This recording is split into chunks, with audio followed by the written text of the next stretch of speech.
बिस्मिल्लाहिर्रहमानिर्रहीम। अस्सलाम वालेकुम स्टूडेंट्स, आई एम खामोश पठान की जानिब से MS एक्सेल कोर्स की लेसन नंबर 27 के साथ आप लोग की खिदमत में हाजिर हूँ।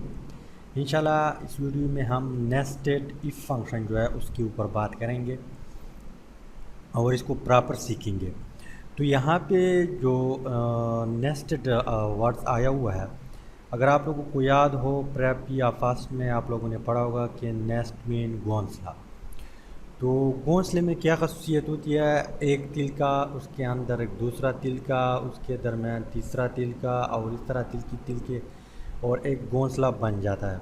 इस तरह नेस्टेड जो है यहाँ पे जो फंक्शन है इसको नेस्टेड नाम इसलिए दिया है कि एक फंक्शन के अंदर एक दूसरा फंक्शन, उसके अंदर एक तीसरा फंक्शन, उसके अंदर एक चौथा फंक्शन, इस तरह आप जितने फंक्शन उसके अंदर डालेंगे आप डाल सकते हैं। तो अब हम इसको प्रैक्टिकली देखते हैं तो आप लोगों को समझ आ जाएगी। मैं एक्सेल को ओपन कर देता हूँ। एक्सेल ओपन करने के बाद यहाँ पे एक फार्मूला टाइप करता हूँ कि is equal to if, bracket को स्टार्ट कर देता हूँ और इस सेल का हवाला देता हूँ कि A1 इज इक्वल टू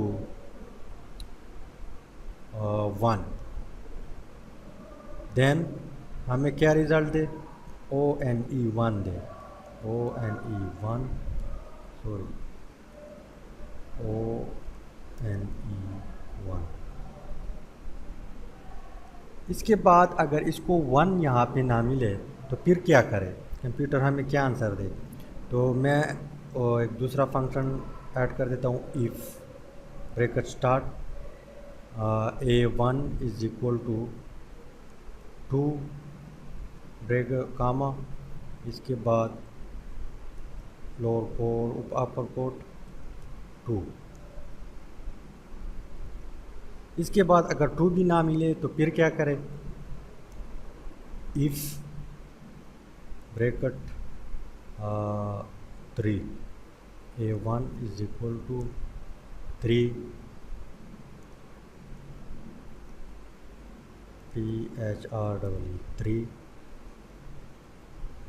इसके बाद अगर 3 ना मिले तो फिर क्या करें, if bracket A1 is equal to 4 comma FOUR 4। इसके बाद अगर 4 ना मिले तो फिर क्या करें, if A1 is equal to 5।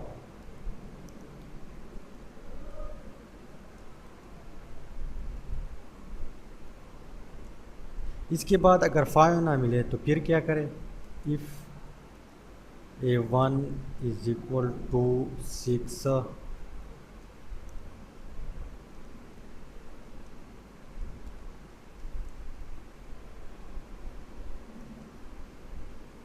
इसके बाद अगर 6 ना मिले तो फिर क्या करें, इफ़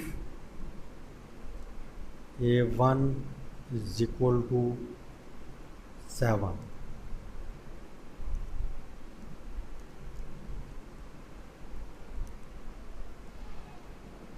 इसके बाद अगर 7 ना मिले तो फिर क्या करें, if bracket A1 is equal to 8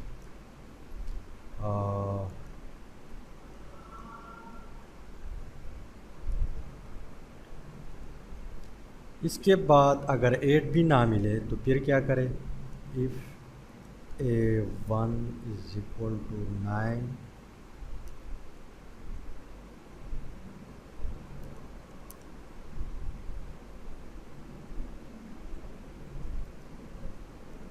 इसके बाद अगर 9 भी ना मिले तो 10 की रिज़ल्ट हमें दे दे।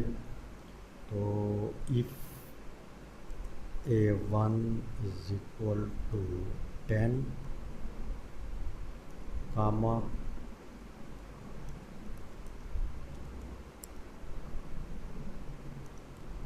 तो इसके बाद अगर 10 भी ना मिले तो फिर क्या करें,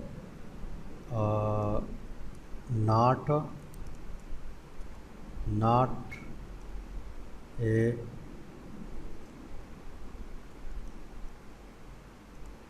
वैलिड नंबर,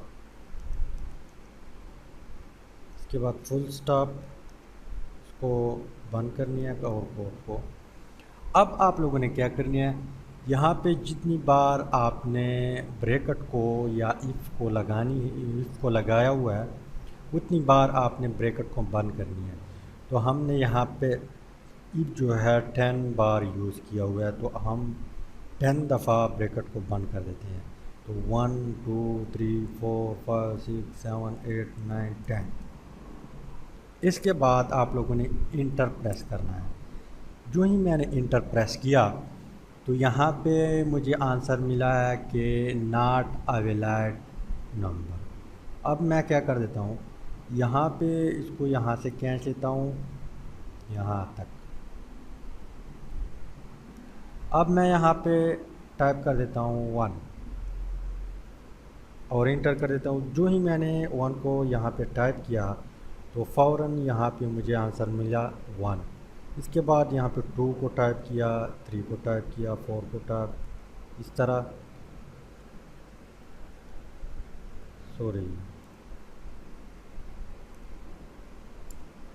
अब इसके बाद मैं यहाँ पे टाइप कर देता हूँ, फर्स्ट करें यहाँ पे मैं टाइप कर देता हूँ 12। तो यहाँ पे हमने 12 जो है वो डाला नहीं था, इसलिए यहाँ पे हमें फ़ौरन रिज़ल्ट क्या मिला, नॉट अ वैलिड नंबर। इसके बाद यहाँ पे अगर मैं यहाँ पे 13 टाइप कर देता हूँ तो वही आंसर मिलेगा। अगर यहाँ पे मैं टाइप कर देता हूँ 2 तो 2 मिलेगा, क्योंकि 2 हमने फंक्शन में ऐड किया हुआ था। तो इसी तरीके से जो है नेस्टेड इफ फंक्शन जो है आप उसको यूज़ करते हैं, एक फंक्शन के अंदर एक दूसरा फंक्शन, तीसरा, चौथा, इस तरह जितनी भी चाहे आप इसमें ऐड कर सकते हैं। इसके बाद अगर आप लोग जो है इस फार्मूले को एडिट करना चाहते हैं तो 2 तरीक़ों से आप एडिट कर सकते हैं। एक तो यहाँ पे आप डायरेक्टली आ सकते हैं, जहाँ आप एडिट करना चाहते हैं वहाँ पे क्लिक करें तो फ़ौरन आपने एडिटिंग स्टार्ट करनी है। इसके बाद अगर आप यहाँ से नहीं करना चाहते तो उस सेल को सेलेक्ट करें जिसमें आपने फार्मूले को टाइप किया था और फिर आपने F2 को प्रेस करना है। जो ही आप F2 टाइप करेंगे तो फ़ौरन वो फार्मूला यहाँ पे शो हो जाएगा।